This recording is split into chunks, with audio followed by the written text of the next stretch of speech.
guys, this is amazing. I could have never imagined that our community could have come together in such an amazing... I'm literally at a loss of words. This is awesome. Thank you all so much for coming and showing your support for this movement as we send a message of intolerance for the Trump's ban on Muslims, along with our frustration of the bigotry and the neglect towards the human rights violations among our Latino, Black, female, LGBTQ, Indigenous, and other affected minority groups. Before I begin, I want to give a huge thank you to all the amazing individuals who helped set this event up today. Especially, I want to really thank Sean Adibi, wherever you are, Ariane Ebrahimi, Noor Beg,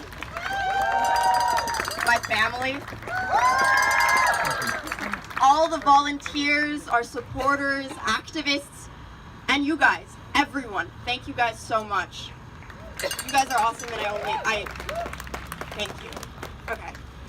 So to begin today, I'd like to address exactly why we're here.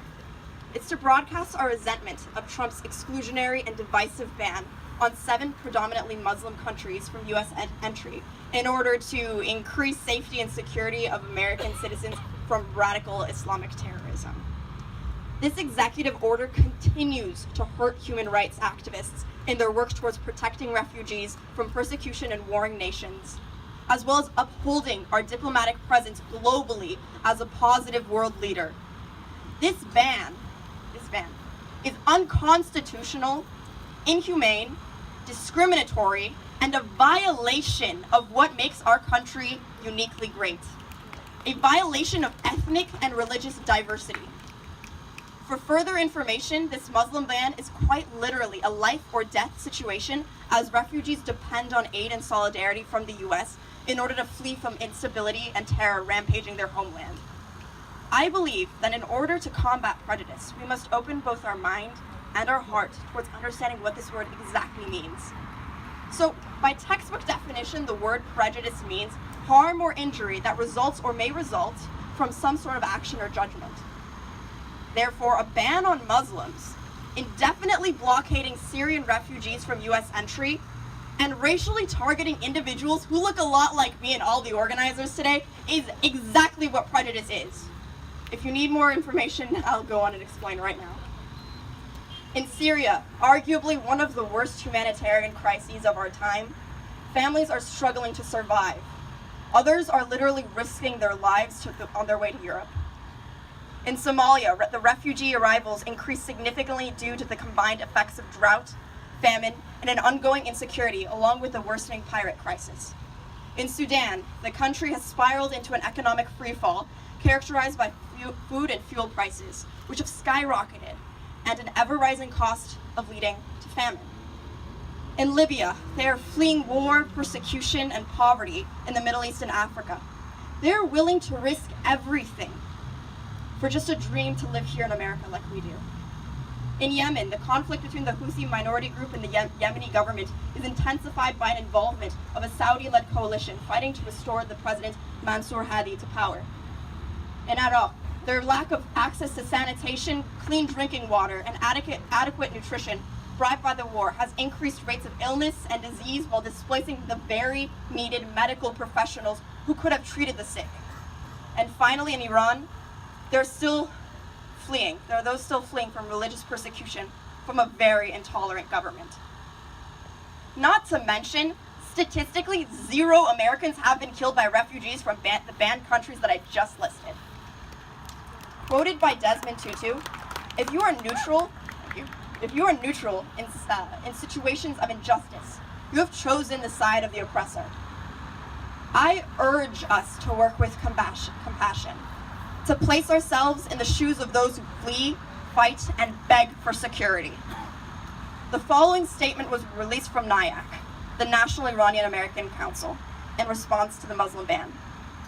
With more and more reports of visa holders and lawful permanent residents being detained in U.S. airports, the horrific nature of Trump's Muslim ban is fully apparent for the entire world to see. Families are being ripped apart without warning and with no assurance of when they will be reunited. Students are traveling abroad at a time of this ban and are horrified that they can't even return to finish their studies. Children are being detained when they're just seeking to return home.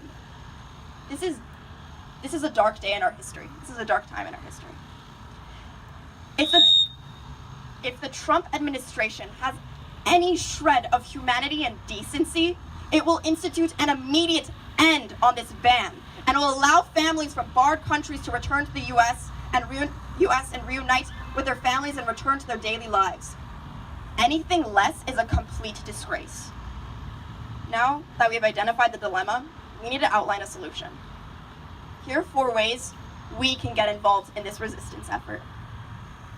Donate. Donate to causes that support legal challenges to this order. This includes, but is not limited to, the ACLU, the International Refugee Assistance Project, NIAC, the Parse Equality Center, the Council on American Islamic Relations, etc., etc., etc. Join a protest. Congratulations, you guys all finished this requirement. But don't stop protesting. Keep doing it. Volunteer at charities, nonprofits, the Red Cross, UNICEF. If you can't donate your money, donate your time. It's equally as valuable, if not a little bit more. Call your lawmakers. Congress can pass legislation to revoke this order, revoke the president's authorities to carry out such an order, and/or block funding for the implementation of this order. The trials that are happening right now must be persisted. Do not falter until we win. We must stand up for what is right. We must demand simple justice, equal opportunity, and nothing less than just human rights. The indispensable elements of a democratic society are well worth fighting for. In the words of Canada's Prime Minister Justin Trudeau, our diversity is our strength. In devoted humanitarian desperation, I urge you guys to join me and everyone else who is in this resistance effort to continue bringing justice for the affected families today. Thank you, and let the rally continue.